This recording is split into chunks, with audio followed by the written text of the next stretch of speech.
Oh yes! Le coucher du soleil sera aujourd'hui à 16h53.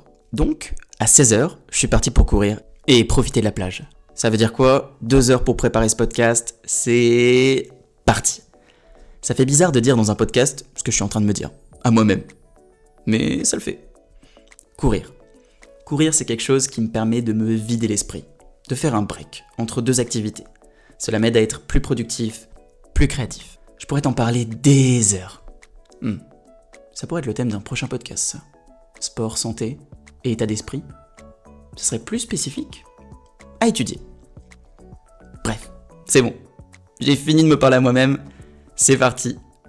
Bienvenue à toi sur Tout le Concept podcast dans la saison Feedback.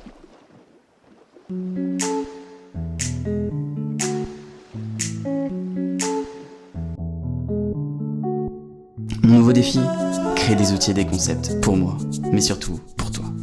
Pour mieux vivre et entreprendre ta vie. C'est tout le concept.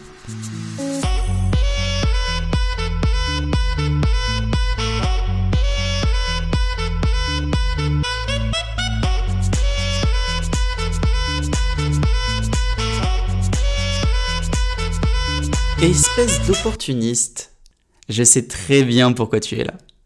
Et je sais très bien ce que tu attends. Ne me prends pas pour un imbécile, hein. J'adore faire des expériences et voir ce qui marche pas, ce qu'il faut annuler ou modifier. Et là, j'avais envie de te tester un peu. Et de tester l'univers des titres putaclic. Ouais, je trouve le terme un peu violent quand même. On va plutôt dire les titres aguicheurs, les pièges à clics. Très souvent dans les thématiques de l'entrepreneuriat, du développement personnel, certaines personnes vont te promettre un maximum de résultats avec un minimum d'efforts. Bien sûr, le rêve, non? Économie d'efforts avec en belle prime tes revenus upgradés. Et tout ça à l'aide d'un seul et unique outil, bien sûr. Sauf que la réalité est que c'est complètement faux. Les gens qui ont des résultats énormes, en très peu de temps, se comptent sur les doigts d'une main. Je les assimile à des gagnants du loto. Une chance sur 19 68 840. Pas mal, hein? Vraiment, t'as beaucoup de chances de réussir en suivant cette probabilité. Alors je sais pas toi, mais je préfère ne pas être ni jouer sur ce terrain de jeu.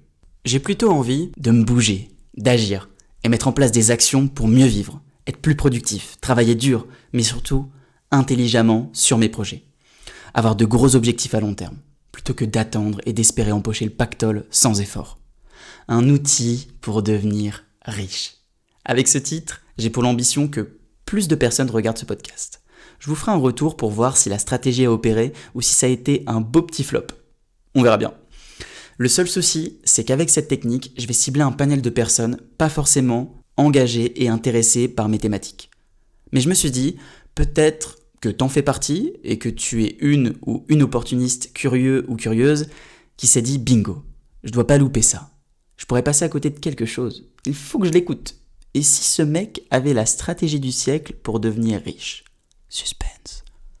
Je me suis dit que la forme et le contenu allaient peut-être te plaire et que tu allais peut-être t'intéresser par ce que je propose et ce que je ferai par la suite. D'où le titre putaclic. Oh, zut, piège à clic. Alors, je t'invite à écouter le podcast pour te faire ton avis. Écoute-le jusqu'à la fin, car j'ai un petit secret pour toi. C'était le Black Friday il y a quelques jours, non? Voici le conseil pour devenir riche. Attention à tes dépenses.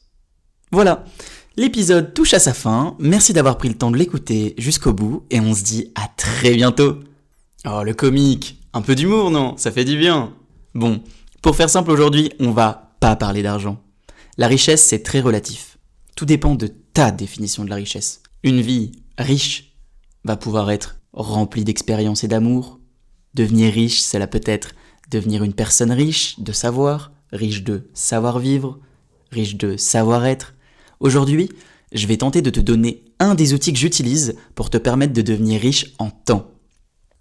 Pour cela, il va falloir se dire stop. Stop! Stop! Ça va trop vite. Voici exactement l'outil en question. Il consiste à se mettre un stop et de faire le point. Je vais commencer par faire le point pour te donner des exemples et t'expliquer pourquoi c'est important de faire le point. Nous sommes au 4e épisode. 4 épisodes ont été réalisés. Vous allez me dire, c'est rien. C'est rien du tout. Peanut, cacahuète, Louis.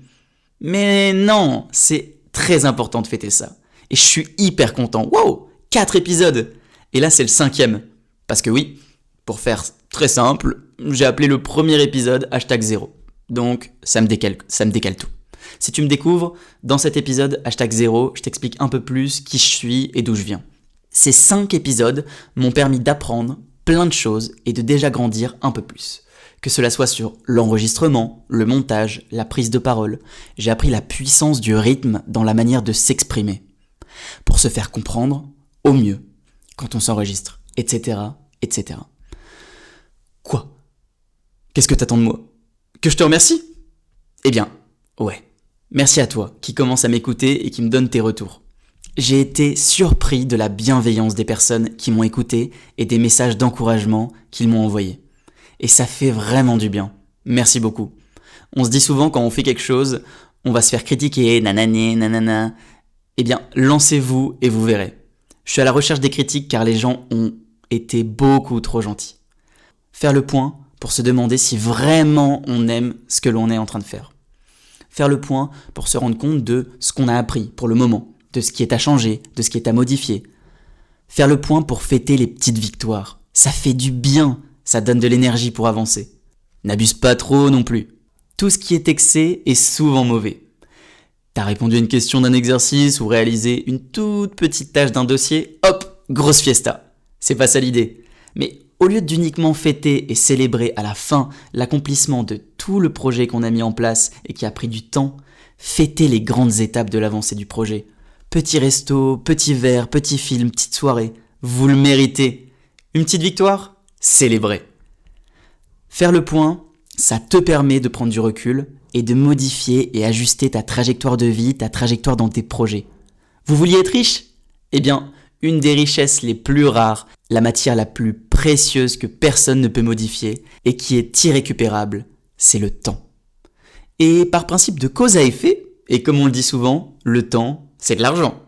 À nuancer bien sûr, mais tu vois que j'ai pas fait le pirate et que j'allais te donner un outil pour devenir riche. On se prend beaucoup trop au sérieux. À croire que l'on cherche le déplaisir plutôt que le plaisir. Et on ne sait pas profiter des petites victoires. On dit souvent que les objectifs ne sont pas ce qui compte en soi, mais c'est tout le parcours, toutes les petites défaites et victoires que l'on va avoir. Alors kiffez. La personne que l'on va devenir après toutes nos actions, c'est ça qui est vraiment le plus important. J'aime cette phrase. Le plus important, ce n'est pas la destination, mais c'est le chemin.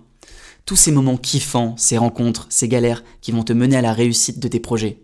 Je pense qu'il faut pas trop se prendre au sérieux. Et s'amuser. Devenir un peu l'explorateur de sa vie.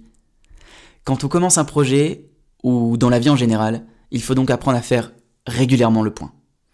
J'aime bien parler du mode pilotage automatique. Aujourd'hui, on vit dans un monde où tout va très très vite. Et de plus en plus de personnes sont en quête de sens, sont perdues dans leur vie, mais se laissent vivre. Et ils enclenchent comme un mode pilotage automatique. Ils ne prennent plus de recul sur ce qu'ils font, sur ce qu'ils ressentent. Pour résumer, on a des rêves, on a des envies, mais on se laisse driver par un flow et on prend plus le temps de faire le point sur notre vie actuelle. Soit je fonce tête baissée et j'analyse pas ce que je fais, soit je passe à l'action, je lève la tête et je fais le point régulièrement en essayant de me questionner sur l'efficience, sur l'efficacité de ce que je fais et de ce que j'ai fait. C'est important de faire le point sur les problèmes que l'on a actuellement pour expérimenter des solutions. Pour ma part, si on prend l'exemple de tout le concept, je me demandais, est-ce que je vais me prendre en vidéo ? Est-ce que je veux une communauté ? Pourquoi ? Est-ce que je veux beaucoup d'auditeurs, d'internautes ? Pourquoi ? Est-ce que je veux plutôt faire du conseil, plutôt technique ?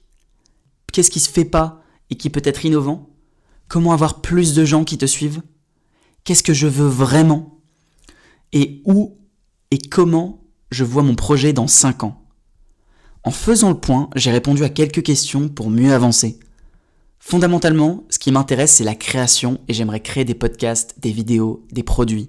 Je veux aussi apporter de la valeur aux gens, car ça fait partie de mon besoin, j'aime aider et je veux aider les autres pour me sentir utile. Je ne ressens pas le besoin d'avoir une communauté pour me sentir exister, mais je veux juste apporter de la valeur au plus de monde possible. aux personnes qui ont envie de vivre une vie remplie d'expériences, aux personnes qui ont envie d'entreprendre leur vie, de réaliser des projets, de mieux vivre chaque jour et de ne pas regretter d'avoir perdu son temps et d'avoir vécu une vie qui ne leur correspondait pas. Eh bien go, c'est parti! On récapitule? Il est important de faire le point, avec soi ou avec ses équipes, dans ses projets pour être plus performant et gagner du temps. Ne faites pas le point tous les jours, car quand on réfléchit trop, on fait plus rien et on pète un câble. Décide-toi et avance. Quand tu penses trop, dis-toi, ta gueule, fais les choses, mesure-les, analyse et expérimente. Expérimente-en des nouvelles. Prends ce qui marche et enlève ce qui marche pas. Mais avance. Car c'est dans l'action que l'on apprend le mieux. S'arrêter pour mieux avancer. S'arrêter pour faire le point.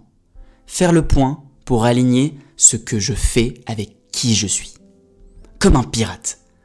Vous faites l'état des lieux, vous choisissez le cap, tu prends ton navire et on y va, moussaillon. Poser les choses à l'écrit, ça permet de vraiment matérialiser les choses. Et de ne pas se perdre dans sa tête. Faites le bilan de ce qui a été fait, de ce qui a marché, de ce qui n'a pas marché. Faites le bilan de comment tu te sens par rapport à ça. Célèbre tes victoires. Ne te prends pas trop au sérieux et kiffe le chemin. Merci de m'avoir écouté. N'hésite pas à me donner un avis sur Apple Podcast ou sur YouTube si ça t'a plu. Ça me permet d'avancer et de progresser. On se dit à la semaine prochaine. On était sur Tout le Concept Podcast, le podcast qui te donne des outils pour mieux vivre et entreprendre ta vie.